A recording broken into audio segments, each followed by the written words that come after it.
એટલે 18 ભગવાનનું એથી ચાલુ છે.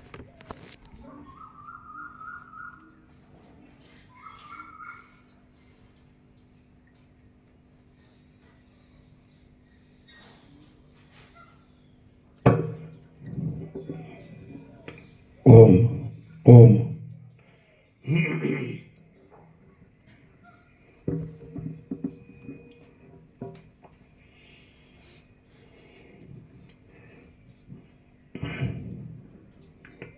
પરમ ચિદાકાશ, પરમ જ્યોતિ, અખંડ જ્યોતિ, મહાચિદાકાશ, સ્વયં પ્રકાશ, સંપૂર્ણ પ્રકાશ, પૂર્ણ બ્રહ્મ, અનંત તેજઘન, અનંત ચિદઘન, પરમાકાશ, કેવલ અનંત શુદ્ધ તેજઘન, પરમાકાશ, અખિલાત્મા, પૂર્ણ બ્રહ્મ, પરમાત્મા, પરમ ચિદાકાશ,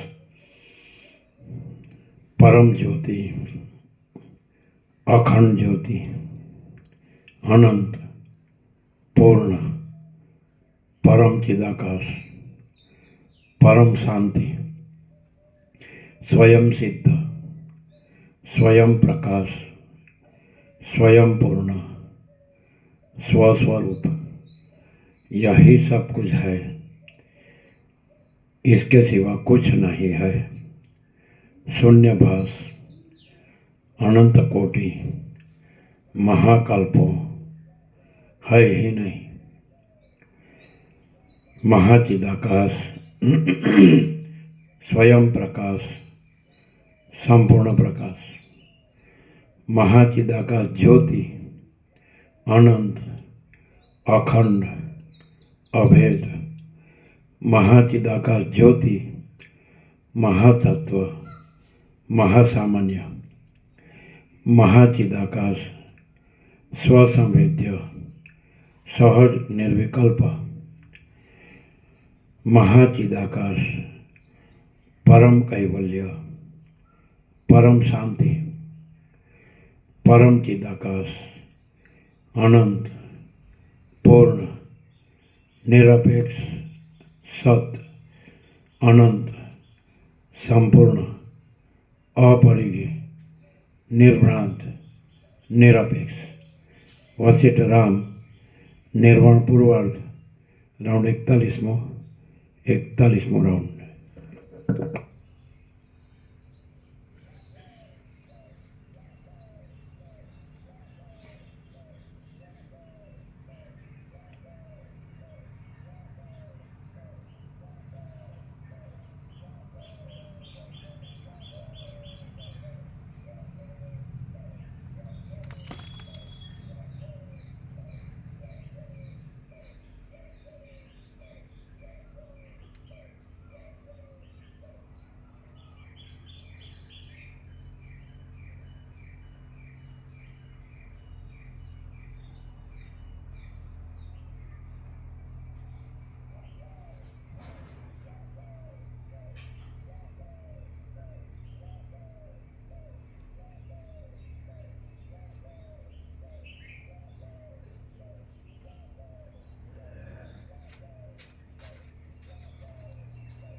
આદ્ય પરબ્રહ્મ સદગુરુ દેવ કી જય. ઓમ શ્રી પરમાત્મને નમઃ. સદગ્રંથોમાં શિરોમણી શ્રી યોગ વાસિષ્ઠ મહારામાયણ નિર્વાણ પ્રકરણ પૂર્વાર્ધ પેજ નંબર 1112, પેજ નંબર 1112, સર્ગ 113મો.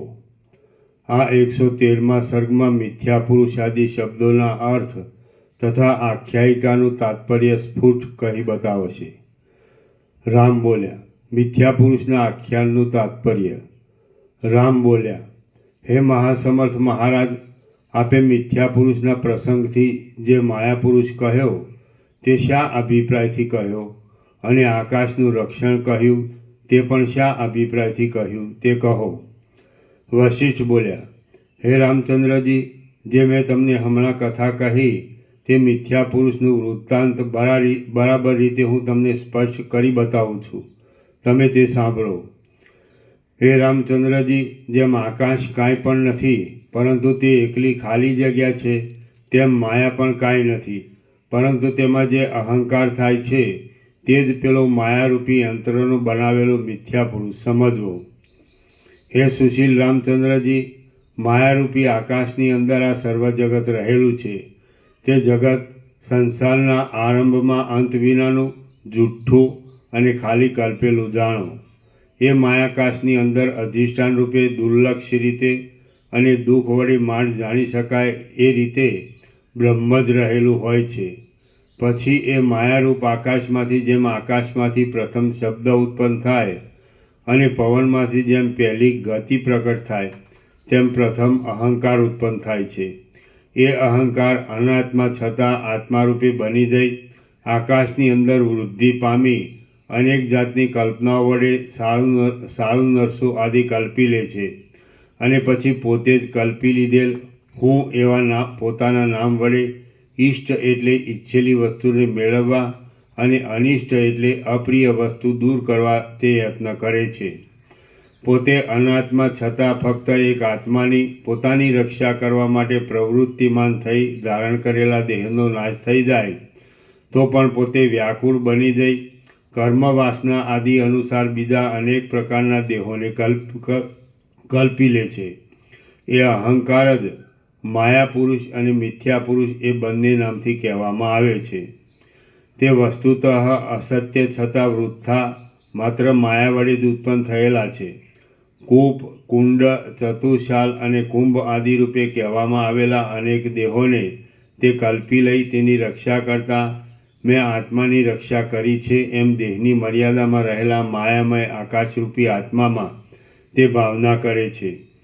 હે રામચંદ્રજી, હું તમને એ અહંકારના નામો કહું તે તમે સાંભળો. એ નામો જગતને આકારે દેખાતા પોતાના વિલાસોથી આત્માને મોહ પમાડી દે છે.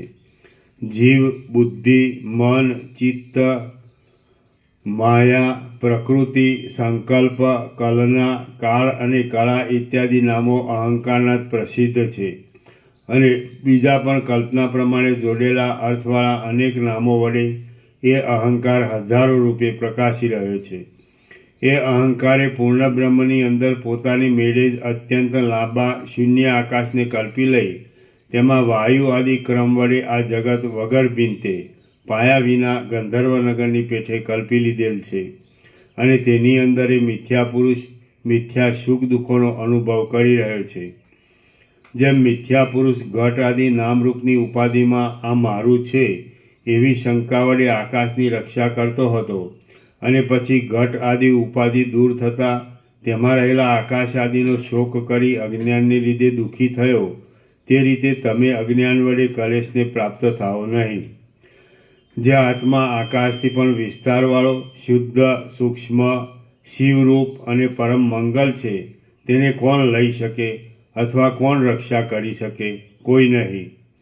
હૃદય દેશમાં રહેનારા ચિદાકાશનું માત્ર શરીરરૂપી નિવાસસ્થાન નાશ પામી જતાં આત્માનો નાશ થયો એવી શંકાથી પ્રાણીઓ નક્કામાં શોક કરે છે.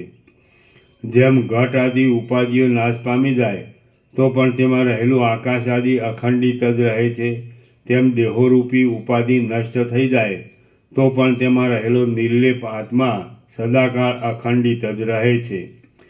હે રામચંદ્રજી, શુદ્ધ ચૈતન્યરૂપ આત્મા કે જે સૂક્ષ્મ આકાશથી પણ અતિ સૂક્ષ્મ છે અને પોતાના અનુભવરૂપ છે, તે આકાશની પેઠે નાશ પામતો નથી.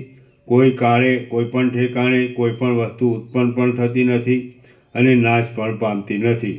કેવળ બ્રહ્મ જ જગતના વિવર્ત રૂપે ભાસે છે અને એ પરમપદ બ્રહ્મ સત્ય, અદ્વિતીય, શાંત, આદિ, મધ્ય અને અંતથી રહિત તથા ઉત્પત્તિ નાશથી પણ રહિત છે એમ મન વડે સમજી લઈ તમે સુખી રહો. પરાધીનતા ઉત્પન્ન કરનાર, સર્વ આપદાઓના સ્થાનરૂપ, નિરંતર નૈર્યાનાર, વિવેક રહિત, નિંદ્ય અને જેથી નરકપાત વગેરે થાય છે એવા અહંકારરૂપી પદાર્થને જ્ઞાનથી નિશેષ રીતે દેહ, ઇન્દ્રિય, વિષયાદિ સહિત મૂળ સાથે ત્યાગ કરી બાકી રહેલા ચૈતન્ય માત્ર પરમપદમાં તમે દ્રઢ રીતે સ્થિર થઈ રહેશો તો ઉત્તમતાને પ્રાપ્ત થશો. શ્રી યોગ વાસિષ્ઠ મહારામાયણમાં નિર્વાણ પ્રકરણના પૂર્વાર્ધનો મિથ્યા પુરુષ ઉપાખ્યાન નામનો સર્ગ 113મો સમાપ્ત. સર્ગ 114મો. આ 114મા સર્ગમાં અનેક દ્રષ્ટાંતોથી સદરૂપ અને અસદરૂપનું વિવેચન થશે અને અસદરૂપનો ત્યાગ તથા સદરૂપમાં સ્થિરતા રાખવાનું બતાવવામાં આવશે. અસદરૂપનું વિવેચન ઇત્યાદિ. વશિષ્ઠ બોલ્યા, પ્રથમ સૃષ્ટિના આદિકાળમાં પરબ્રહ્મમાંથી સર્વ કલ્પનાઓની પહેલાં મહાવિસ્તારવાળું વિચાર કરનારું મન જ ઉત્પન્ન થયું અને પરબ્રહ્મમાં તે પોતે બ્રહ્મસત્તા વડે સત્તાવાળું છતાં પોતે સંકલ્પ વિકલ્પો કરી અનેક ભેદભાવોને પ્રકટ કરીને આજ સુધી રહેલું છે. હે રામચંદ્રજી, જેમ ફૂલની કળીમાં સુગંધ રહી હોય છે, સાગરમાં મોટા તરંગો રહેલા છે અને સૂર્યનારાયણમાં કિરણોનો સમૂહ રહ્યો છે, તેમ એક જ સત્તાથી બ્રહ્મમાં મન રહેલું છે. એ અદૃશ્ય આત્મતત્વ જ્યારે ભૂલાઈ જાય ત્યારે મન આવી અનેક કલ્પનાઓ કરી આ સંસારનું કારણ બને છે. પરંતુ હે રામચંદ્રજી, જેમ રજ્જુમાં ભ્રાંતિ વડે દેખાતો સર્પ રજ્જુ સિવાય બીજા કોઈ પદાર્થમાંથી પેદા થતું નથી,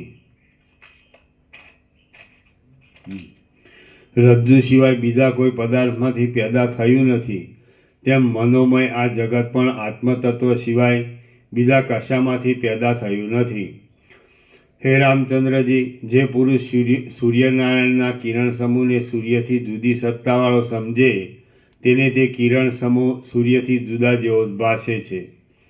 જે પુરુષે બાજુબંધને સુવર્ણથી જુદી સત્તાવાળો જાણ્યો તેની દ્રષ્ટિમાં એ સુવર્ણ નથી પણ બાજુબંધ જ છે.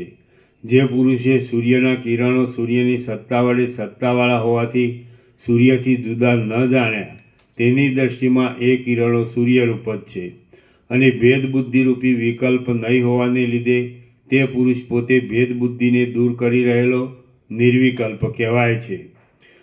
જે પુરુષે તરંગને જળથી જુદી સત્તાવાળો જાણ્યો તેને તેમાં એક તરંગ બુદ્ધિ જ રહે છે, જળ બુદ્ધિ થતી નથી.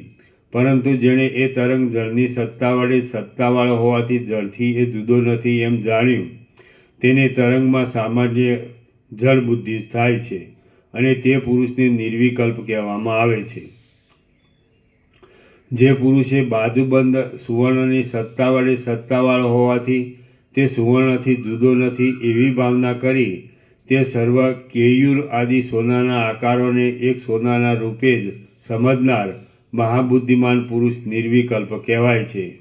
જેણે અગ્નિની જ્વાળાનો સમૂહ અગ્નિથી જુદી સત્તાવાળો જાણ્યો તેને એ જ્વાળાઓમાં અગ્નિબુદ્ધિ થતી નથી પણ જ્વાળાની બુદ્ધિ જ રહે છે. ઘાટી વાદળાની પંક્તિના જેવા એ જ્વાળા સમૂહમાં તેના આકાર રૂપે થયેલી બુદ્ધિ જ્વાળાપણું દેખે છે અને આકુળ બની જઈ જ્વાળામાં રહેનારા ચલન, ઉર્ધ્વગમન, ઋજુતા અને વક્રતા આદિ ધર્મોને તેમાં કલ્પી લે છે. જે પુરુષે જ્વાળાઓનો સમૂહ અગ્નિની સત્તા વડે સત્તાવાળો હોવાથી અગ્નિથી જુદો નથી એમ જાણ્યું તેને એ જ્વાળાના સમૂહમાં એક અગ્નિની બુદ્ધિ જ હોય છે અને તે પુરુષ નિર્વિકલ્પ કહેવાય છે. જે પુરુષ નિર્વિકલ્પ છે તે મહાન છે. કદી પણ ક્ષીણ નહીં થનારી સત્ય મહાબુદ્ધિ તેનામાં જ રહેલી છે. અને જે કાંઈ મેળવવાનું અભેદ જ્ઞાન છે તે તેણે મેળવી લીધેલું છે. એવો પુરુષ મિથ્યા પદાર્થોમાં સત્ય બુદ્ધિ વડે લોલુપ થતો નથી. સર્વ ભેદ બુદ્ધિને છોડી દઈ આત્મતત્વ કે જે કેવળ શુદ્ધ ચૈતન્ય માત્ર છે અને જ્ઞેય દ્રશ્ય પદાર્થોથી રહિત છે તેમાં જ તમે દ્રઢ થઈને રહો. જેમ પવન પોતાનામાં ગતિને ઉત્પન્ન કરે તેમ પરમાત્મા પોતે જ જ્યારે પોતાની મેળે પોતાનામાં પ્રકટ થઈ સંકલ્પ નામની શક્તિને ઉત્પન્ન કરે ત્યારે કેમ જાણે પરમાત્માથી જુદું હોય તેવો આભાસ બતાવનાર સંકલ્પની કલ્પનારૂપ મન હિરણ્યગર્ભ થાય છે અને તે જગતરૂપે પોતાના આકારની ભાવના કરવાથી પોતે જ જગતરૂપ બની જાય છે. એ વિશ્વને આકારે સ્ફુરેલા સંકલ્પરૂપ સમષ્ટિ ચિત્ત હિરણ્યગર્ભ આ સર્વ જગતને સંકલ્પો વડે જેવી રીતે કલ્પી કાઢે તેવી જ રીતે તે ક્ષણવારમાં થઈ જાય છે. હિરણ્યગર્ભરૂપ એ ચિત્ત જ મન, જીવ, અહંકાર, બુદ્ધિ, ચિત્ત ઇત્યાદિ નામોને ધારણ કરી સંકલ્પ વડે કીટપણું, બ્રહ્માપણું, મેરુપણું, મરુપણું, દ્વિત્વ અને એકત્વ ઇત્યાદિ ભાવને પ્રાપ્ત થઈ જઈ જગતની સ્થિતિને વિસ્તારે છે. નિર્જળ દેશ મારવાડ આદિને મરુ કહે છે અને પછી પોતે જ વિવિધપણાને પામે છે. આ મહાવિસ્તારવાળું જગત સંકલ્પ માત્ર જ છે. તે સત્ય નથી તેમ સાવ મિથ્યા જ છે એમ પણ નથી, પરંતુ તે કલ્પનામાં ન આવે તે રીતે ઉઠેલા સ્વપ્નના ગોટાની પેઠે અનિર્વચનીય છે. જેમ મનુષ્ય અનેક પ્રકારના સંકલ્પો અને મનોરથોરૂપી મનના રાજ્યોમાં માલે છે તેમ હિરણ્યગર્ભ નામનું ઈશ્વરનું મન અનેક પ્રકારના સંસારો રચી પોતાના મનનું રાજ્ય ઊભું કરે છે. વળી તે મિથ્યા હોવાથી તત્વજ્ઞાન થતાં બરોબર રીતે રહેલ બ્રહ્મ સ્વરૂપે જ પ્રતીતિમાં આવનારું હોવાથી આ માયાના રૂપમાં લય પામી જાય છે અને પરમાર્થ દ્રષ્ટિથી જોઈએ તો એ કશું પણ દ્રશ્ય જણાતું જ નથી. જેમ સમુદ્ર જળરૂપ છે છતાં મોજા અને તરંગોની કલ્પનાને યોગ્ય રૂપ ગ્રહણ કરી રહ્યાથી સમુદ્રના આકારે શરીરને ધારણ કરે છે તેમ એ દ્રશ્ય પદાર્થ જાળ પણ પરમાર્થ દ્રષ્ટિએ તો બ્રહ્મરૂપ જ છે, છતાં પારમાર્થિક દ્રષ્ટિ નહીં થવાને લીધે જુદે જુદે અનેક આકારે દેખાય છે. મનુષ્ય હજારો કર્મો ભલે કરતો પણ ચિદાભાસ જીવની સાથે જોડાયેલું મન કોઈ પણ સંકલ્પો ન કરી શકતું હોય તો નિર્વિકાર સાક્ષી ચૈતન્યમાં તે કોઈ પણ અપૂર્વ નવીન વિકાર આદિ ઉત્પન્ન કરી શકતું નથી. માટે અતિ તુચ્છ ભેદ બુદ્ધિનો ત્યાગ કરી જોવું, સાંભળવું, અડકવું, સૂંઘવું અને વ્યવહાર કરવા વગેરે કર્મ કરતા છતાં પણ આમાં કાંઈ પણ અપૂર્વ, નવું કે સત્ય નથી એવી ભાવના રાખીને જે કાંઈ તમે કરો છો તે નિર્મળ સર્વવ્યાપી ચૈતન્ય રૂપ જ છે એમ તમે સમજો. આ સર્વ વિવત રૂપે મોટા આકારથી દેખવામાં આવતું બ્રહ્મ જ છે, તેના વિના બીજું કશું નથી. સર્વ પદાર્થોનો સમુદાય બ્રહ્મ સત્તા વડે સત્તાવાળો હોવાથી આ સર્વ જગત બ્રહ્મરૂપ જ છે, તેમાં બીજી કાંઈ પણ કલ્પના ઘટતી નથી. એ પરબ્રહ્મમાં માત્ર સંકલ્પરૂપી સ્ફુરણ થવાથી દેખાતી આ તુચ્છ જગતરૂપી જાળમાં આ પદાર્થ આનાથી જુદો છે અને અમુક પદાર્થ આથી જુદો છે એવો મિથ્યા આગ્રહ શી રીતે ઘટી શકે? ન જ ઘટી શકે. દેખવામાં આવતા સર્વ આકારોમાં માત્ર એક ચૈતન્ય તત્વનો ભાવ હોવાથી ચૈતન્ય સત્તા વિના બીજી સત્તાનો જ અભાવ હોવાને લીધે બીજા દ્રશ્ય પદાર્થ આદિ ચૈતન્યનો વિષય પણ તેથી જુદો રહેતો નથી. તો પછી બંધ અને મોક્ષ પણ ક્યાંથી હોય? ન હોય. આ બંધ છે અને આ મોક્ષ છે એવું નક્કામું અભિમાન ઉત્પન્ન કરનારી સર્વ ચિંતાને બળાત્કારથી સર્વ યત્નો વડે દૂર કરીને પોતાનું કર્તવ્ય કર્મ રાજ્યાદિક કરતા છતાં તમે મુનિ, જીતેન્દ્રિય, માન અને મદથી રહિત તથા અહંકાર વિનાના મહાત્મા થઈ રહો. શ્રી યોગ વાસિષ્ઠ મહારામાયણમાં નિર્વાણ પ્રકરણના પૂર્વાર્ધનો સદ અસદરૂપનું વિવેચન ઇત્યાદિ નામનો સર્ગ 114મો સમાપ્ત. સર્ગ 115મો। આ 115મા સર્ગમાં મહાદેવજી ભૃંગીને પોતાના નંદીગણને મહાકર્તા આદિ શબ્દોની વ્યાખ્યા વડે જીવનમુક્ત પુરુષોના ચિહ્નો કહી બતાવશે। મહાકર્તા, મહાભોક્તા આદિના લક્ષણો। વશિષ્ઠ બોલ્યા, હે નિષ્પાપ રામચંદ્રજી, સર્વ શંકાઓનો ત્યાગ કરી કુટસ્થ આત્મચૈતન્યના આશ્રયને લીધે કાયમની માટે ધીરજ ધરી તમે મહાકર્તા, મહાભોક્તા અને મહાત્યાગી બની રહો। રામ બોલ્યા, હે મહાસમર્થ મહારાજ, કેવા લક્ષણવાળો મહાકર્તા કહેવાય, કેવા લક્ષણવાળો મહાત્યાગી કહેવાય અને કયા લક્ષણવાળો મહાભોક્તા કહેવાય તે આપ બરાબર રીતે મને કહો। વશિષ્ઠ બોલ્યા, હે રામચંદ્રજી, પૂર્વે આ 3 વ્રત મહાદેવજીએ પોતાના નંદીગણને બતાવ્યા હતા કે જેના આશ્રયથી તે સંતાપ રહિત મહાશાંત થઈ ગયો હતો। પૂર્વકાળમાં કોઈક વખતે સુમેરુ પર્વતના અગ્નિના જેવા તેજોમય ઉત્તર તરફના શિખરમાં મહાદેવજી સર્વ પરિવાર સહિત રહ્યા હતા। હે રામચંદ્રજી, એ મહાદેવજીને મહાતેજસ્વી, નમ્ર અને અલ્પ જ્ઞાનવાળા નંદીગણે હાથ જોડીને નીચે પ્રમાણે પૂછ્યું।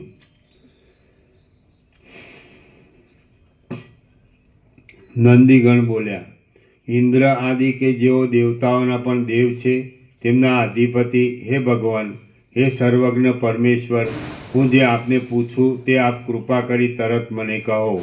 હે મહારાજ, આ તરંગના જેવી ચંચળ સંસાર રચનાનું અવલોકન કરી હું ભોગોમાં લંપટ હોવાથી, તત્વજ્ઞાનની શાંતિ નહીં મળવાથી બહુ જ મૂંઝાઉં છું। કયા મનોહર નિશ્ચયનો અંદર દ્રઢતાપૂર્વક સ્વીકાર કરી હું આ જગતરૂપી જૂની ઝૂંપડીમાં કાંઈ પણ તાપ પામ્યા સિવાય શીતળતાથી રહું? મહાદેવજી બોલ્યા, હે નિષ્પાપ નંદીગણ, સર્વ શંકાઓને મૂકી દઈ કાયમને માટે ધીરજ ધારણ કરી તમે મહાકર્તા, મહાભોક્તા અને મહાત્યાગી થાઓ। નંદીગણ બોલ્યા, હે મહાસમર્થ મહારાજ, કેવા લક્ષણવાળો મહાકર્તા કહેવાય, કેવા લક્ષણવાળો મહાભોક્તા કહેવાય અને કેવા લક્ષણવાળો મહાત્યાગી કહેવાય એ આપ કૃપા કરી સારી રીતે મને કહો। મહાદેવજી બોલ્યા, હે મહાભાગ્યવાન નંદીગણ, જે પુરુષ ધર્મ અને અધર્મ એ બંને દૈવયોગથી જેવી રીતે પ્રાપ્ત થાય તેવી રીતે ચિત્તમાં કાંઈ શંકા રાખ્યા સિવાય કરે જાય તે મહાકર્તા કહેવાય છે।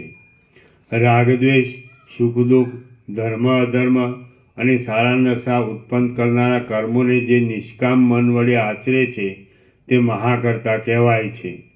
જે પુરુષ તત્વવેત્તાઓના કર્મો કરતો રહી નિર્મળ, અદેખાઈ અને અહંકાર રહિત થઈ કોઈ વખતે ફળ ન મળે તો પણ તેમાં ખેદ પામ્યા વિના આવી પડેલા કર્મો કરે જાય તે મહાકર્તા કહેવાય છે।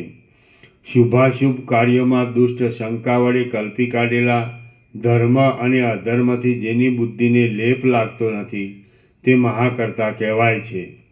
જે સર્વત્ર સ્નેહ રહિત હોવાથી કોઈ જાતની ઈચ્છા રાખ્યા સિવાય સાક્ષીની જેમ તટસ્થ રીતે રહી કાર્યમાં પ્રવૃત્તિ કરે છે તે મહાકર્તા કહેવાય છે।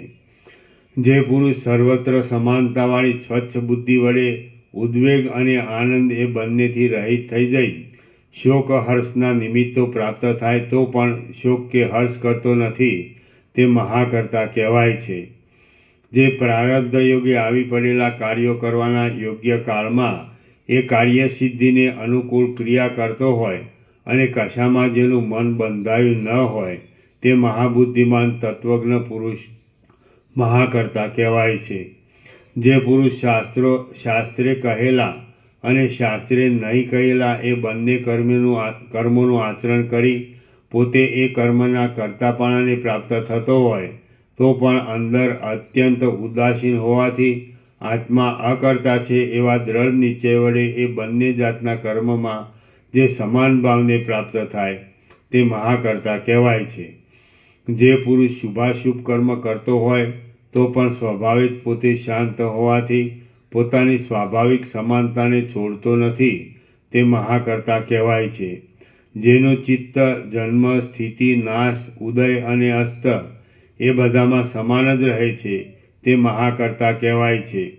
જે પુરુષ કશાનો દ્વેષ કરતો નથી તેમ કંઈ ઈચ્છા પણ કરતો નથી અને પ્રારબ્ધ યોગથી જે કાંઈ આવી મળે તે સર્વ ભોગવી લે છે તે મહાભોગતા કહેવાય છે.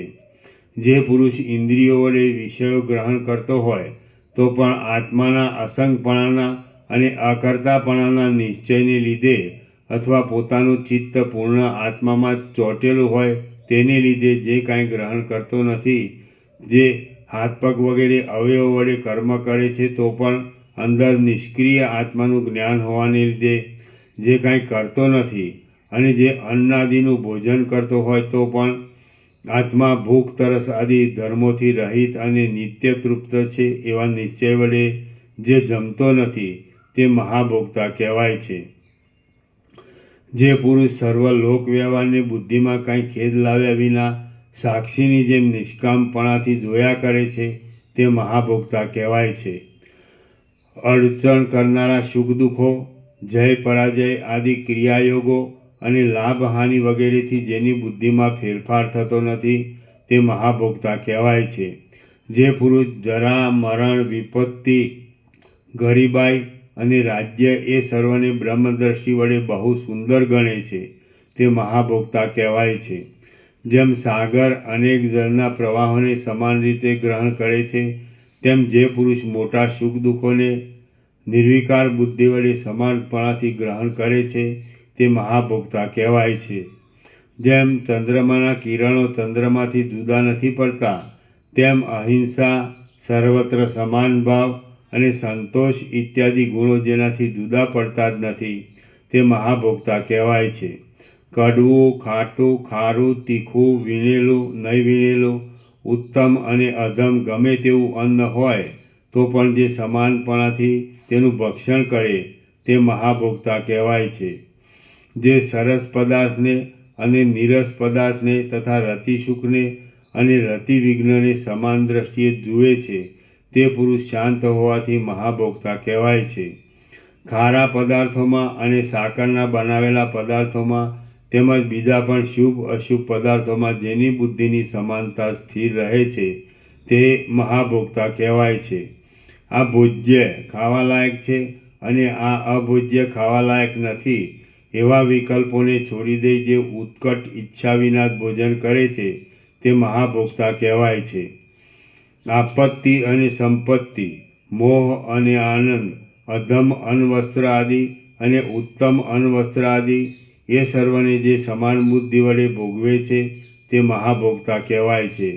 ધર્મ અને અધર્મ, સુખ અને દુઃખ, મરણ અને જન્મ એ સર્વનો જેણે એ બધું મિથ્યા છે એમ જાણી બુદ્ધિ વડે ત્યાગ કરી દીધો હોય તે મહાત્યાગી કહેવાય છે.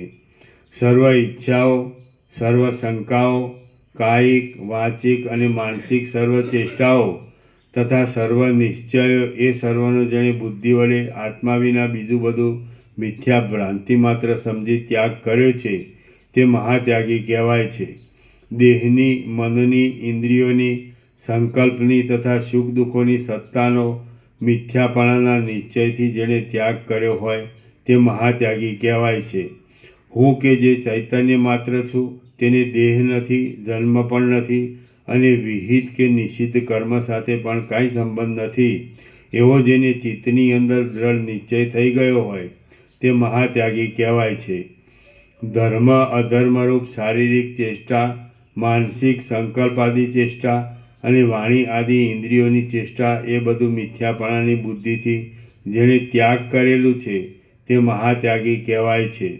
જેટલી આ સર્વ દ્રશ્ય કલ્પના જોવામાં આવે છે તે સત્ય જ્ઞાન વડે ભ્રાંતિ માત્ર સમજી તેનો જેણે સારી રીતે ત્યાગ કર્યો છે તે મહાત્યાગી કહેવાય છે. હે નિષ્પાપ રામચંદ્રજી, એ પ્રમાણે પૂર્વકાળમાં કોઈ સમયે મહાદેવજીએ નંદીગણને કહ્યું હતું, તમે પણ આ દ્રષ્ટિ પર આધાર રાખી તાપ રહિત, શાંત અને શીતળ થઈ રહો.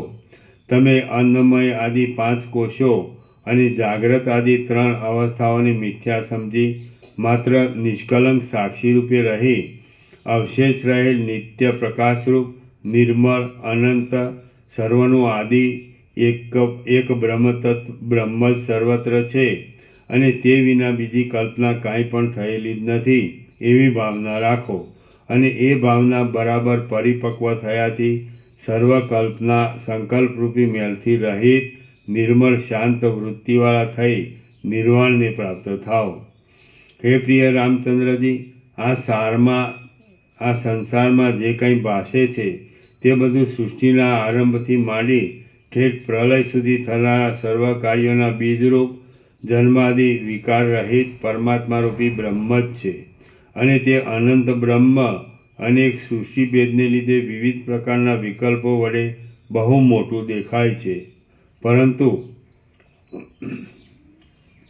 પરંતુ તે સર્વ વિકલ્પોથી રહિત કેવળ આકાશ ચિદાકાશ રૂપ જ છે. હે સુશીલ રામચંદ્રજી, કોઈપણ ઠેકાણે અને કોઈપણ કાળે સત કે અસત કાંઈ પણ પરબ્રહ્મથી જુદું સંભવતું જ નથી. એવો અંદર દ્રઢ નિશ્ચય રાખી તમે શંકા દૂર કરી ત્યાં જ સ્થિર થઈને રહો.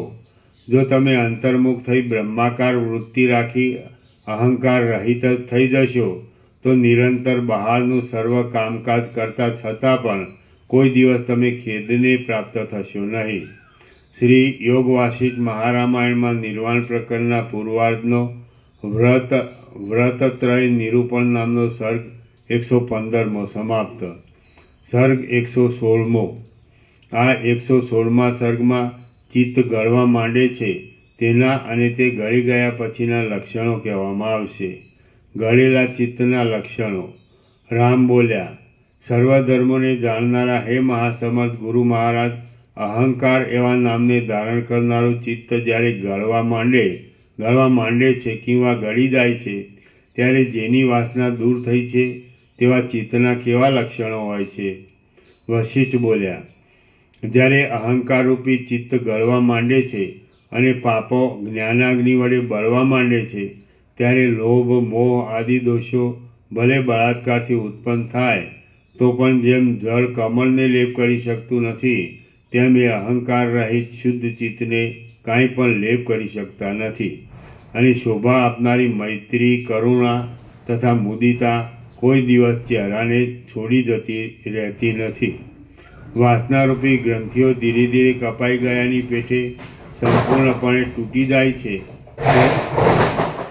કોપ ઘટી જાય છે, મોહ મંદ પડી જાય છે, કામ કરમાઈ જાય છે, લોભ ક્યાંય ભાગી જાય છે, ઇન્દ્રિયો મોટા રૂપમાં પ્રકાશતી નથી અને ખેદ પણ મહાન રૂપે સ્ફૂરતો નથી. દુઃખો અને સુખો વ્યાપી જઈ પોતાનું કાર્ય શોકરહિત હર્ષાદિક કરી શકતા નથી અને બધે આનંદ ઉત્પન્ન કરનારો સમાન ભાવ ચિત્તમાં ઉદય પામે છે. કદાચિત પ્રારબ્ધની પ્રબળતાને લીધે જો કોઈ વખતે ચહેરા ઉપર સુખ દુઃખાદિક દેખવામાં આવે તો પણ તે ફક્ત દેખવા માત્ર જ હોય છે, પરંતુ તેની બુદ્ધિમાં તુચ્છ હોવાથી ચિત્તને કાંઈ પણ લેપ કરી શકતા નથી. જ્યારે ચિત્ત ગળવા માંડે છે ત્યારે એ સુશીલ મહાત્મા પુરુષ દેવના ગણને પણ ઈચ્છા કરવા લાયક થઈ જાય છે અને તેનામાં સમાનતારૂપી શીતળ ચાંદની ઉદય પામે છે.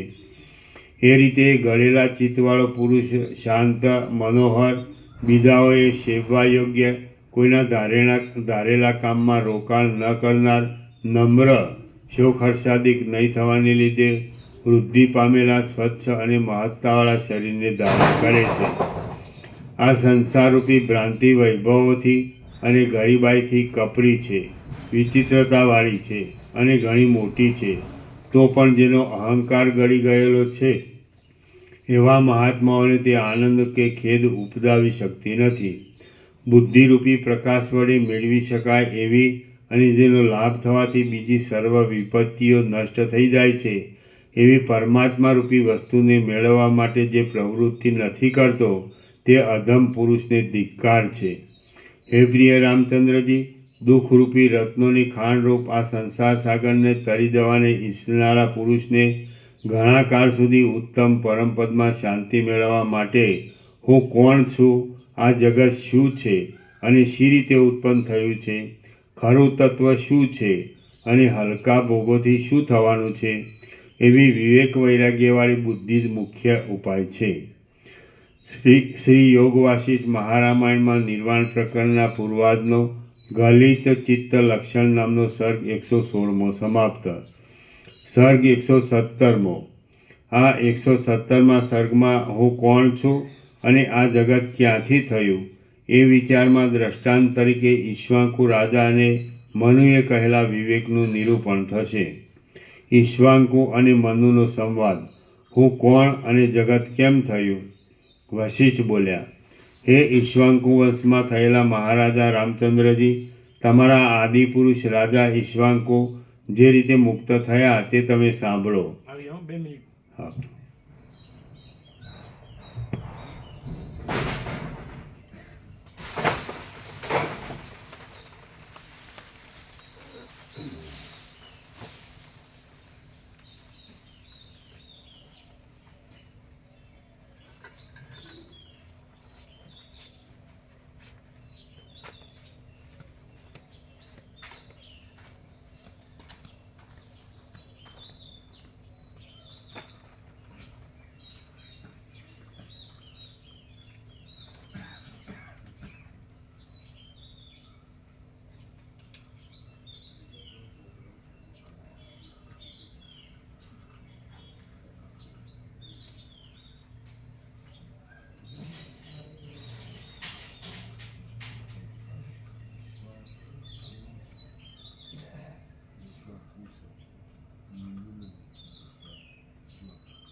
સંખ્યા નથી કરો બસ કાલ જવાનું. અહીંથી કેટલા સીટોનું ટીકો કરીએ બોલું અહીંથી તમે ખરા ને? હા. તમે હું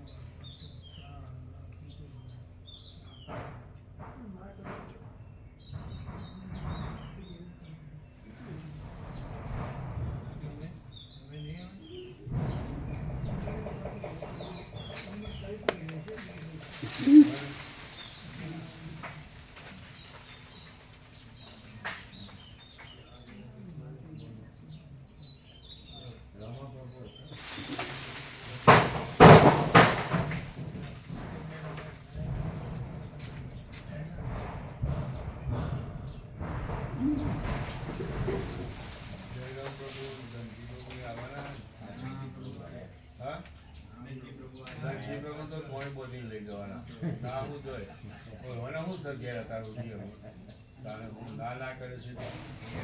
બાપુપુરામાં કાલે રામ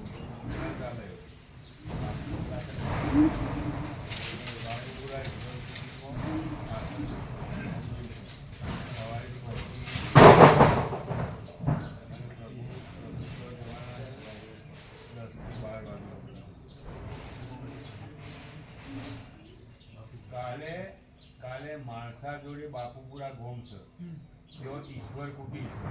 ઈશ્વર કુટીર વગડામાં ત્યાં જંગલ જેવું છે, સરસ એ પ્રભુ ત્યાં ઘણો ટાઈમ રોકાયેલા છે ઈશ્વર કુટીરમાં. ત્યાં રામધૂનો ખૂબ થયેલી છે, એટલે ત્યાં પ્રભુ કાલે 10 થી 12 વાગે જવાના છે.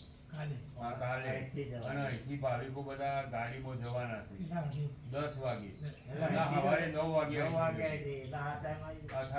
સવારે 9 વાગે જવાના છે. 12 વાગે પ્રસાદ લઈ પ્રભુ 10 થી 12 ત્યાં રોકાશી અને પછી આપણે પ્રસાદ લઈ અને પછી પાછા આવતું રહેવાનું. તમારે આવવું હોય તો કાલે સવારે 9 વાગે આવી જવાનું. 9 વાગે આવી જવાનું. 9 વાગે પહેલા આવવાનું. હો તો બહુ આનંદ આવશે. તમે દર્શન કરશો તો ખુશ થઈ જાઓ. બહુ સરસ જગ્યા અને ત્યાં કરોડો રામનામના મંત્રો થયેલા. તમે સરદાર બાબુ દરજો તમે આવજો. 1-1.5 વાગે આવી ગયો. હા 1-1.5 વાગે આવી ગયો. સવારે 9 વાગે જવાનું. એક પવિત્ર જગ્યા તમે જોઈ ખુશ થઈ જાઓ. કેટલી મસ્ત. અમે ઈશ્વરપુરા ગયા હતા. ઇન્દ્રપુરા. અમારી કુટુંબ છે ને તો અત્યારે હાલ તો બધો નજીક ઘર આવી ગયો. બાકી આ બાપુપુરા કુટુંબ છે ને તો જંગલમાં છે બહુ, અને વળતો એવડો મોટો છે કે તમે જોઈ ખુશ થઈ જાઓ. બહુ મસ્ત જગ્યા. આવતીકાલ 19 ફાગણ સુદ બીજ એટલે રામકૃષ્ણ પરમહંસ એટલે આપણે બનાવેલું પરમાત્મા. આપણે એટલે ઉત્સવ કરે છે કાંઈ 45 વર્ષ અને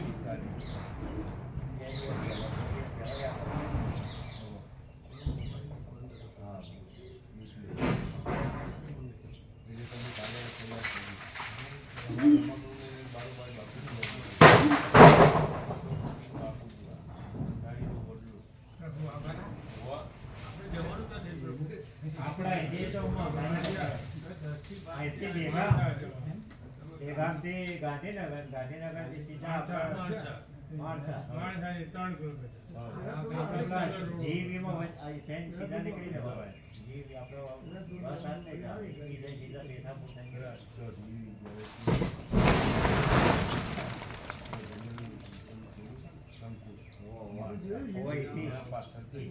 ફતેપુરા રસ્તા થઈ ચાર વડે ટૂંકો રસ્તો ચાર વડે છે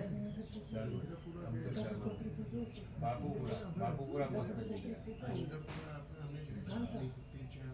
બધાનો ભાવ જોઈને ખુશ થઈ જવા પડે. ભાવિકો બહુ જૂના વર્ષોથી લાભ લેનાર.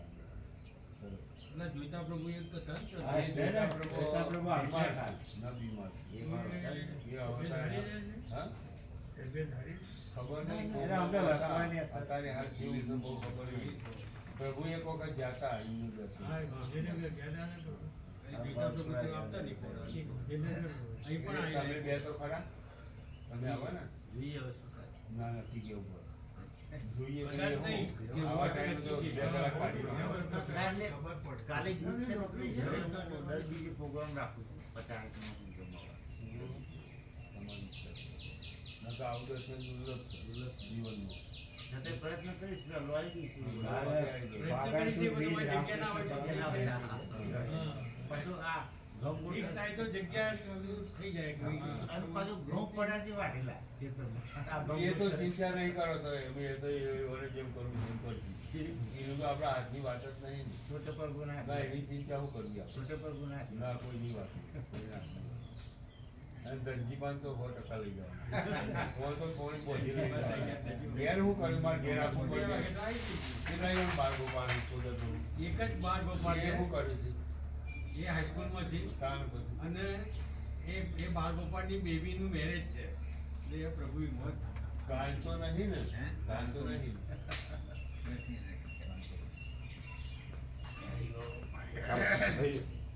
શું કહે છે?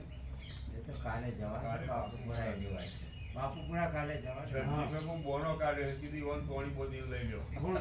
દરજી પ્રભુ એનું બધું કામ બહુ હોય ને.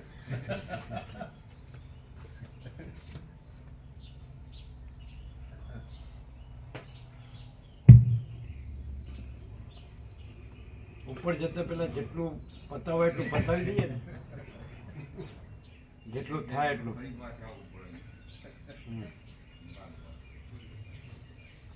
ચાલો.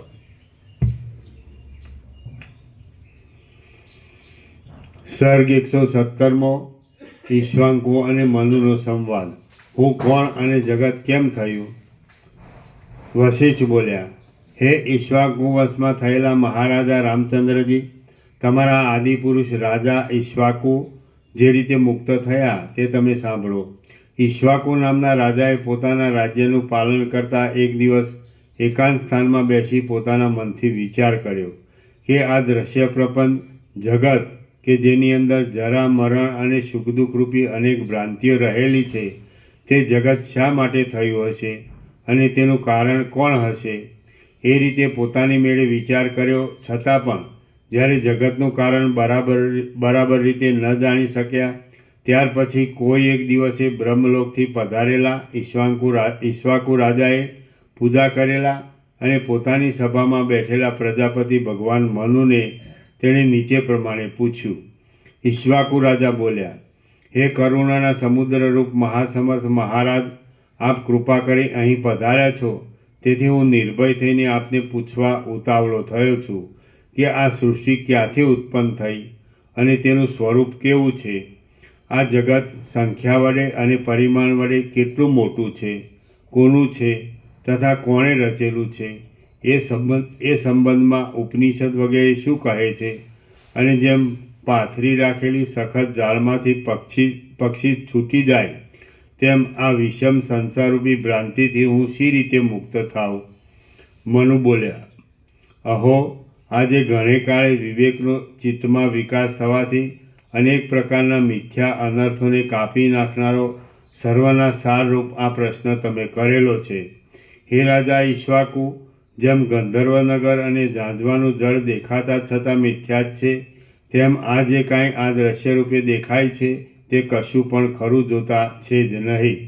અને જે કાંઈ નથી દેખાતું તથા સર્વ નિષેધોના અવધિરૂપ હોવાથી કેમ જાણે સાવ કાંઈ ન હોય, શૂન્ય જ હોય એવી રીતે રહેલું છે, તે જ મન અને ઇન્દ્રિયો વડે અગોચર હોવાને લીધે કાંઈ પણ ન હોય એવી સંભાવનાનો જે વિષય કહેવાય છે તે નાશરહિત સત્ય એક જ તત્વ છે અને તે આત્મા એવા નામથી ઓળખાય છે. યતો વાચો નિવર્તન્તે અપ્રાપ્ય મનસા સહ ઇત્યાદિ શ્રુતિઓ આવો અર્થ સૂચવે છે. હે રાજા, આ સર્વદ્રશ્ય પદાર્થોથી ભરપૂર રહેલી સૃષ્ટિની પરંપરા એ આત્મારૂપી મોટા અરીસામાં પ્રતિબિંબની જેમ પડેલી છે. એ બ્રહ્મમાંથી એકોહમ બહુ શ્યામ એટલે હું એક છું, અનેકમાં હું પ્રકટ થાઉં.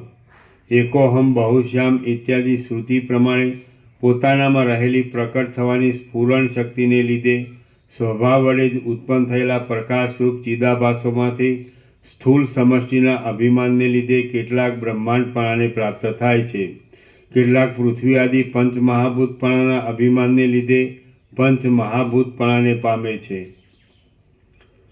અને બીજા ચિદાભાસો વળી બીજા ભાવને જરાયુજ, અંડજ, સ્વેદજ, ઉદ્ભીજ ઇત્યાદિ ભાવને પ્રાપ્ત થાય છે. એ રીતે મિથ્યા ઉપાધિને લીધે માત્ર ભ્રાંતિ વડે જ આ જગતની સ્થિતિ થઈ રહેલી છે. બાકી ખરી રીતે વિચાર કરતાં બંધ પણ નથી અને મોક્ષ પણ નથી. માત્ર નિર્વિકાર બ્રહ્મ જ સર્વત્ર ભરપૂર છે. એમાં ઉપાધિને લીધે થનારું દ્વિત્વ કે એકત્વ પણ નથી. માત્ર સર્વના સારરૂપ એક ચૈતન્ય તત્વ જ પ્રકાશી રહેલું છે. જેમ એક જ જળ તરંગોના ભેદો વડે અનેક રૂપે દેખાય છે, પરંતુ ખરી રીતે તે જળ જ છે, તેમ એ ચિદાત્મા પણ જગતના ભેદો વડે અનેક રૂપે દેખાય છે, પણ ખરી રીતે એ બધું માયાના જ દેખાવો હોવાથી કશું એ નથી. કેવળ એક પરમ તત્વ જ છે. માટે તમે બંધ મોક્ષની કલ્પના દૂર કરી દઈ, સંસારના ભયથી રહિત થઈ જઈ અને સર્વના સારરૂપ નિર્ભય પરમપદનો જ આધાર રાખી સ્વસ્થ થઈને રહો. શ્રી યોગ વાસિષ્ઠ મહારામાયણમાં નિર્વાણ પ્રકરણના પૂર્વાર્ધનો ઈક્ષ્વાકુ અને મનુનો સંવાદ નામનો સર્ગ 117મો સમાપ્ત. સર્ગ 118મો. આ 118મા સર્ગમાં સૃષ્ટિ ક્યાંથી, ક્યારે અને કોણે રચી તથા તે કોની છે એ પ્રશ્નોના ઉત્તર અને આત્મદર્શનના ઉપાય મનુ કઈ બતાવશે. સૃષ્ટિ વિશેના પ્રશ્નનો ઉત્તર અને આત્મદર્શન. મનુ બોલ્યા, હે રાજા ઈક્ષ્વાકુ, જેમ જળ તરંગનો આકાર લે છે તેમ શુદ્ધ ચૈતન્ય જ્ઞાન સંકલ્પને લીધે અંતઃકરણની ઉપાધિમાં પ્રતિબિંબની જેમ પડીને તેનો જીવ ભાવે વિકાર થાય છે, અને તે જીવો પ્રથમથી જ પરમેશ્વરના સંકલ્પ વડે પ્રગટ થઈ રહેલા આ સંસારમાં જન્મ મરણ આદિ વિકારને પામે છે. વસ્તુતઃ વિચારતા સુખ દુઃખની દશાનો મોહ મનમાં જ રહેલો છે, પણ જે શુદ્ધ ચૈતન્ય આત્મા છે તેમાં એ નથી. જેમ રાહુ નરી આંખે દેખાતો નથી તો પણ ચંદ્રગ્રહણમાં ચંદ્રને ગળતો હોય તેમ સ્પષ્ટ દેખાય છે, તેમ અનુભવ માત્ર જ જેનું સ્વરૂપ છે એવો આત્મા પણ વસ્તુતઃ અદૃશ્ય છતાં દ્રશ્ય અંતઃકરણરૂપી ઉપાધિ દ્વારા અનુભવાય છે. માત્ર શાસ્ત્રો વડે જ કે ગુરુ વડે જ પરમેશ્વરનો સાક્ષાત્કાર થતો નથી. પોતાની બુદ્ધિ દ્વારા પોતાના આત્મા વડે જ એ પરમાત્માનો સાક્ષાત્કાર થાય છે. જેમ રસ્તામાં ચાલતા રાગદ્વેષ રહિત બુદ્ધિ વડે બીજા વટેમાર્ગોને પથિકોને જોઈએ, તેમ રાગદ્વેષ વિનાની બુદ્ધિ વડે પોતાના ઇન્દ્રિય દેહ આદિને પણ સાક્ષી રૂપે રહી જોવા. તેઓને વિષયમાં લંપટ થઈ જઈ આદર પણ ન આપવો, તેમ અતિ તીવ્ર ઉપવાસ આદિ વડે પીડા પણ ન આપવી, પરંતુ તે ઇન્દ્રિયો વગેરે વિષયોમાં પ્રવૃત્તિવાળી રહેતી હોય તેમ ભલે રહ્યા કરે, પરંતુ એ સર્વ દેહ આદિ પદાર્થ માત્રને સ્વપ્ન અને ઇન્દ્રજાળ આદિની પેઠે મિથ્યા સમજી બુદ્ધિ વડે ત્યાગ કરી દઈ તમે નિત્ય શીતળ અંતઃકરણવાળા અને શુદ્ધ આત્મદ્રષ્ટિ થવાને લીધે આત્મા જ એક છે એવો વિશ્વાસ રાખો. હું દેહરૂપ છું એવી બુદ્ધિ સંસારમાં બંધન કરનારી છે, માટે તે મુમુક્ષુ પુરુષોએ કદી પણ રાખવી નહીં.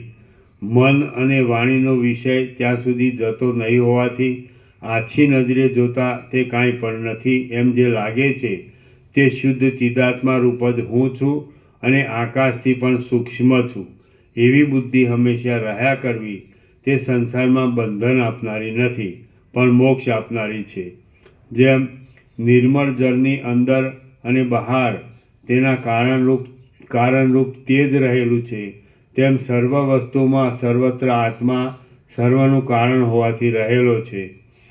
જેમ બાજુબંધ આદિ દાગીનાઓ સોનાના આકારની અને રચનાની માત્ર વિચિત્રતા છે, બાકી સોનાથી તે જુદા નથી, તેમ કારણરૂપે આત્માથી જુદું નહીં દેખાતું અને કાર્યરૂપે જુદું દેખાતું આ જગત આદિ સર્વ એક જાતની આકારની અને રચનાની જ માત્ર વિચિત્રતા છે.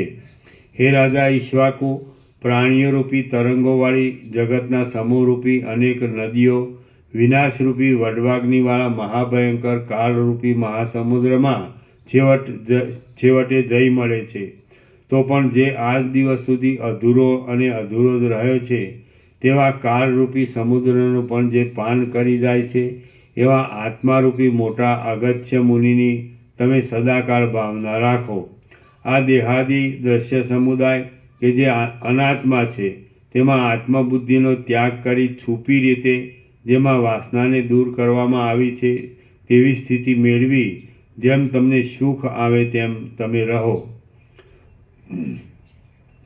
જેમ પોતાની છાતી પર સૂઈ ગયેલા છોકરાને ભૂલી જઈ પુત્રને માટે તેની મા રોવા બેસે, તેમ આ સર્વ મનુષ્ય ખરું તત્વ આત્મારૂપ હોવાથી પોતાની પાસે જ રહેલું હોવા છતાં તેને ભૂલી દઈ શોક કરે છે.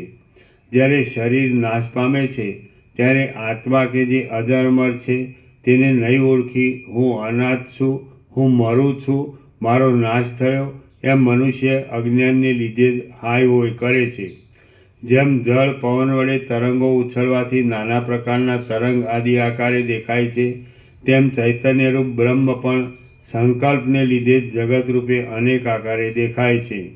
સંકલ્પરૂપી કલંક વગરના ચિત્તને આત્મામાં જ રોકી રાખી કલ્પના રહિત થઈ જઈ આ વ્યવહાર માર્ગમાં દેહાદિક વડે વ્યવહાર કર્યા છતાં પણ તેને આભાસ માત્ર સમજી પરબ્રહ્મની પેઠે તમે નિર્વિકાર, સ્વસ્થ અને સુખી થઈને રહો તથા આ રાજ્યનું પણ રક્ષણ કરો. શ્રી યોગ વાસિષ્ઠ મહારામાયણમાં નિર્વાણ પ્રકરણના પૂર્વાર્ધનો સૃષ્ટિ વિશેના પ્રશ્નનો ઉત્તર અને આત્મદર્શન નામનો સર્ગ 118મો સમાપ્ત. સર્ગ 119મો.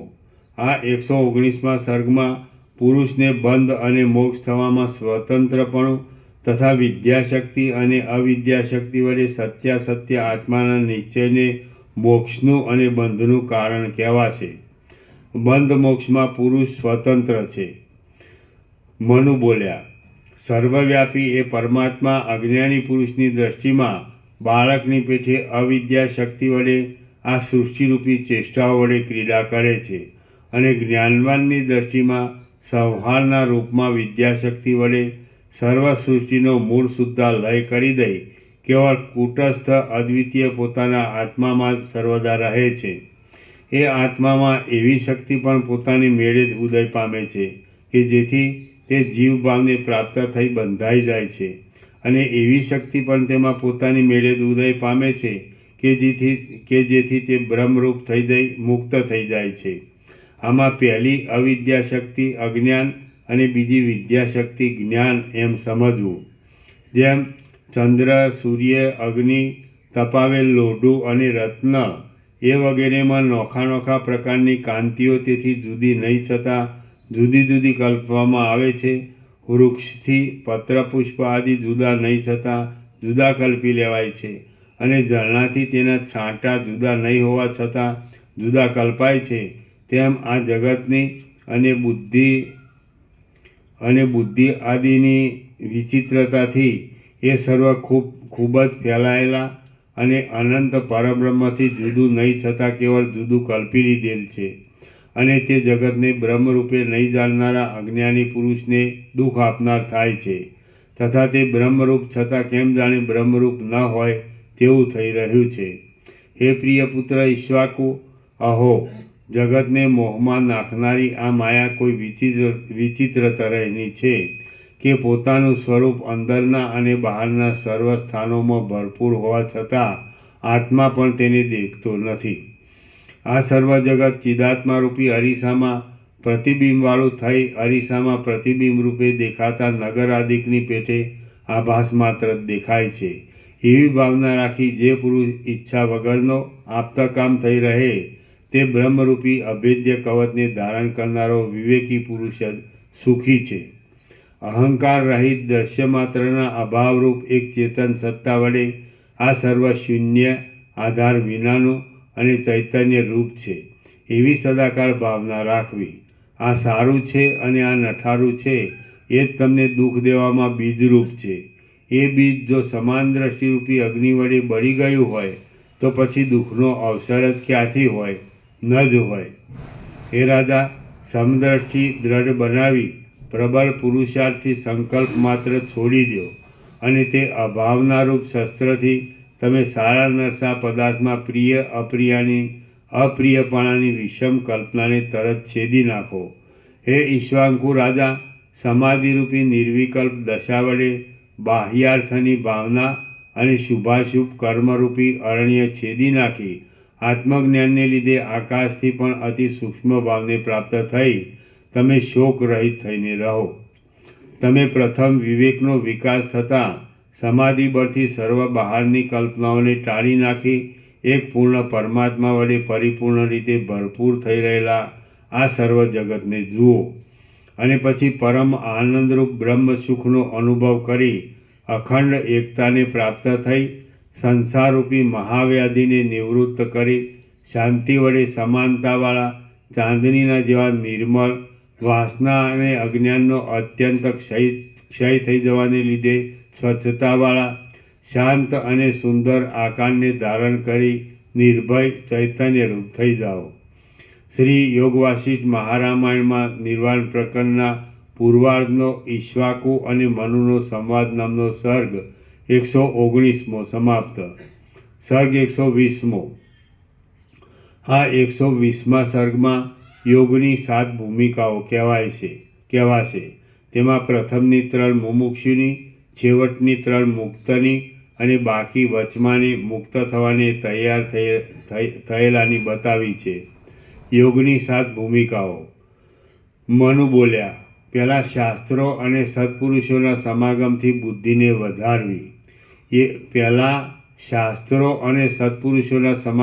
બુદ્ધિને વધારવી. એ યોગીના યોગની પહેલી ભૂમિકા કહેલી છે, જેમાં સાધન ચતુર્થયથી સંપન્ન થઈ ગુરુ કૃપાપૂર્વક શ્રવણ આદિ અંગનો સમાવેશ થાય છે. વિચાર એવા નામની બીજી ભૂમિકા છે, જેમાં મનન આદિનો સમાવેશ રહ્યો છે. ત્રીજી ભૂમિકા અસંગ ભાવના એવા નામની છે, જેમાં એક અસંગ આત્માની નિરંતર ભાવના કરી એટલે નિધિધ્યાસન એ આદિનો સમાવેશ થાય છે. ચોથી ભૂમિકા વિલાપિની એવા નામથી કહેવાય છે, કે જેમાં તત્વનો સાક્ષાત્કાર હોવાથી વાસનાઓનો મૂળ સુદ્ધા નાશ થઈ જાય છે. પાંચમી ભૂમિકા સમાધિનો પરિપાક થઈ જવાને લીધે અનુભવાતા ઉત્તમ આનંદ વડે શુદ્ધ ચૈતન્યમય આનંદરૂપ છે, કે જેની અંદર નિદ્રા શેષ રહી ગયાથી અડધા ઊંઘતા અને અડધા જાગતા પુરુષની પેટે જીવનમુક્ત પુરુષ રહે છે. એટલે એના નીચે ટાંચ છે. જેમ કાચી ઊંઘમાં જાગી ઉઠવાથી અડધો ઊંઘતો અને અડધો જાગતો પુરુષ બાહ્ય શબ્દાદિકનું શ્રવણ કરે તો પણ તેનું ચિત્ત નિદ્રાના સુખમાં ચોંટી રહેલું હોવાથી પ્રત્યુત્તર આદિ વ્યવહાર કરવાને તે ઈચ્છતો નથી. તેમ એ પાંચમી ભૂમિકામાં રહેલો જીવનમુક્ત પુરુષ વ્યુત્થાન કાળમાં પણ પોતાની વૃત્તિ આત્મસુખમાં ચોંટેલી હોવાથી વિશેષ વ્યવહાર કરવાને ઈચ્છતો નથી. છઠ્ઠી ભૂમિકા પોતાની મેળે સતત એકધારી રહેનારી અનુભવવાળી બ્રહ્માકાર વૃત્તિરૂપ છે કે જેમાં આનંદના જ એક ગાઢ આકારવાળી યોગીના ચિત્તની સ્થિતિ સુષુપ્તિ અવસ્થાવાળાના જેવી થઈ જાય છે. તે જ શાંત અવસ્થા તુર્યપદ વડે કહેવામાં આવે છે કે જે કેવળ મોક્ષરૂપ જ છે. સમાનતા વડે અને સ્વચ્છતા વડે એકદમ શાંત એવી સાતમી ભૂમિકા તુર્યાતીત કહેવાય છે કે જે પરમ નિર્વાણરૂપ છે. એ સાતમી ભૂમિકા જ્યારે પાકળ દશામાં આવે ત્યારે વિદેહ મુક્તિરૂપ કહેવાય છે. એ વિદેહ મુક્તિ જીવતા યોગી પુરુષોનો વિષય નથી. આમાં પ્રથમની 3 ભૂમિકાઓ વ્યવહારિક સત્તાથી જાગ્રત અવસ્થાની પેઠે જગતનું ભાન હોવાથી જાગ્રત કહેવાય છે. ચોથી ભૂમિકામાં જગત સ્વપ્નના જેવું પ્રતીતિમાં આવવાથી તે ભૂમિકા સ્વપ્ન એવા નામથી કહેવામાં આવે છે. પાંચમી ભૂમિકા એક આનંદમાં ઘાટાપણાથી સર્વનો લય થતાં સુષુપ્તિ જેવી દશા થઈ જવાને લીધે તે સુષુપ્તિ એવા નામથી કહેવાય છે. છઠ્ઠી ભૂમિકામાં અખંડ બ્રહ્માકાર વૃત્તિ રહેવાને લીધે બીજા પદાર્થ સંબંધી કાંઈ સંવેદન સંકલ્પ નહીં સ્ફુરવાથી તે અસંવેદનરૂપ કહેવાય છે અને તેને તુર્ય એવું નામ આપવામાં આવે છે. સર્વથી ઉત્તમ એવી સાતમી ભૂમિકા તુર્યાતીત કહેવાય છે કે જે અવસ્થા મન વડે કે વાણી વડે વર્ણવી શકાય તેમ નથી તથા સ્વયં પ્રકાશ પરમ પદરૂપ જ છે. આત્માની અંદર સર્વ દ્રશ્યોનો લય કરી દઈ પ્રત્યાહારને લીધે પ્રત્યાહાર એટલે ઇન્દ્રિયોનો અંતર્મુખપણાથી ચિત્તમાં લય થઈ જવો તે પ્રત્યાહારનું સંક્ષિપ્ત રૂપ છે.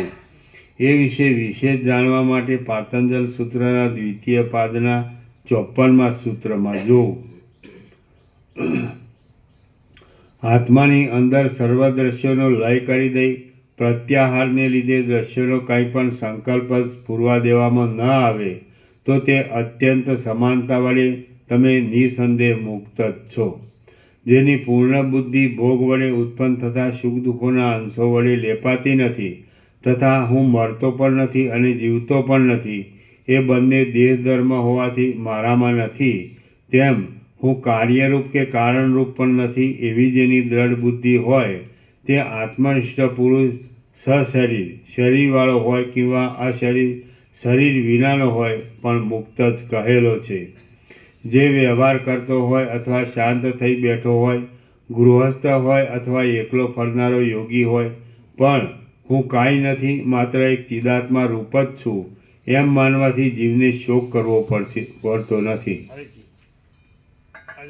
ઉસો પણ ફૂલ કરેલું છે, પાણી ફૂલ પીધેલું છે.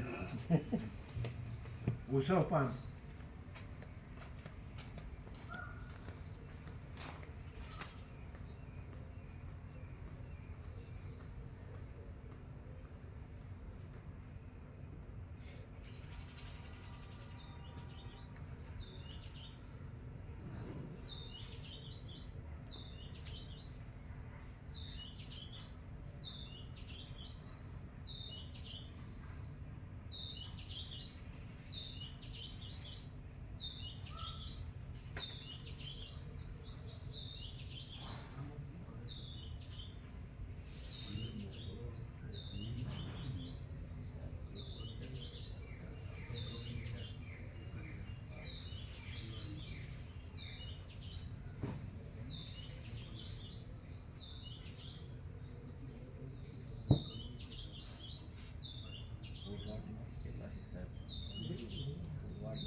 કાલ હોય છે ક્યાં કાલે થાય? હોય.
જીવન જેની પૂર્ણ બુદ્ધિ ભોગ વડે ઉત્પન્ન થતા સુખ દુઃખોના અંશો વડે લેપાતી નથી તથા હું મરતો પણ નથી અને જીવતો પણ નથી, એ બંને દેહ ધર્મ હોવાથી મારામાં નથી, તેમ હું કાર્યરૂપ કે કારણરૂપ પણ નથી, એવી જેની દ્રઢ બુદ્ધિ હોય તે આત્મનિષ્ઠ પુરુષ સશરીર શરીરવાળો હોય કિંવા શરીર વિનાનો હોય પણ મુક્ત કહેલો છે.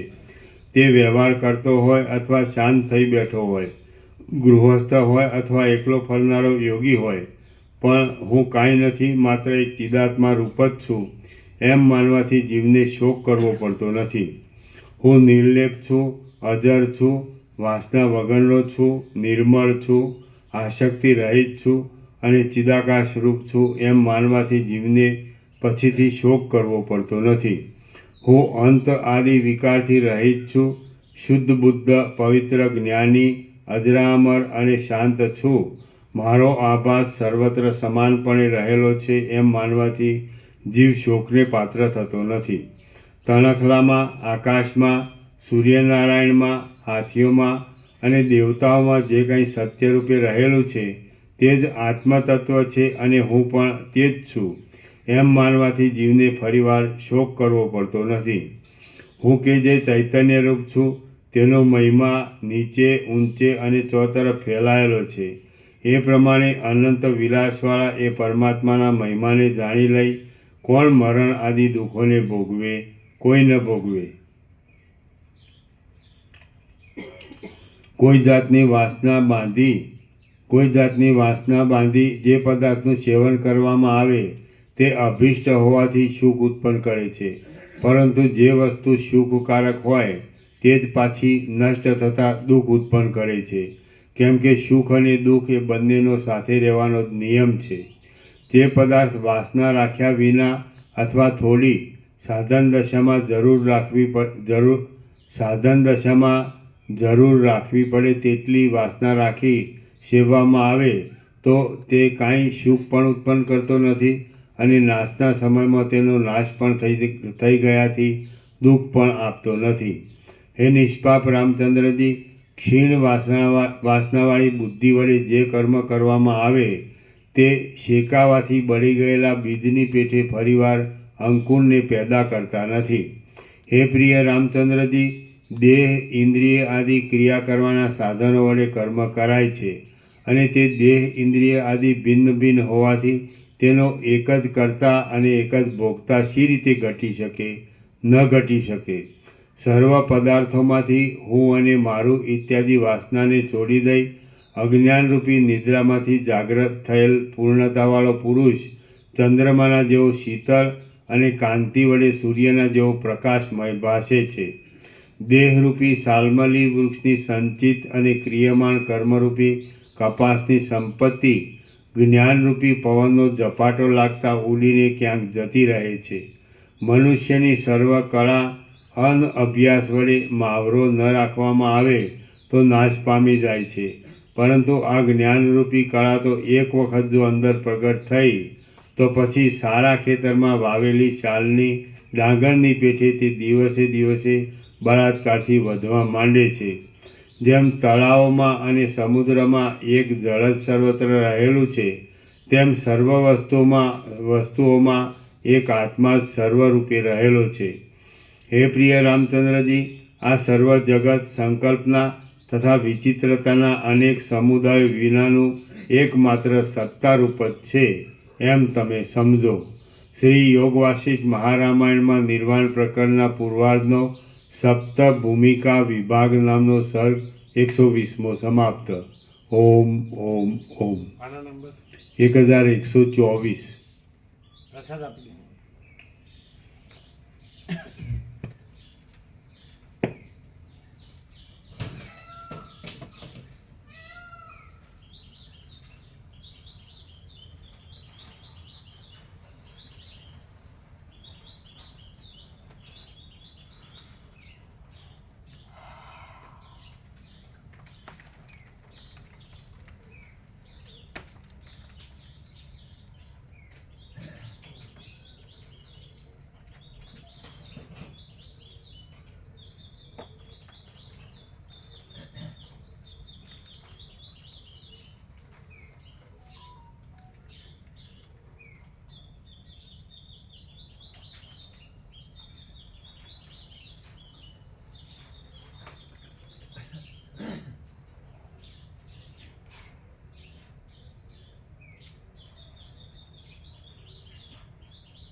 તમે લેજો. હા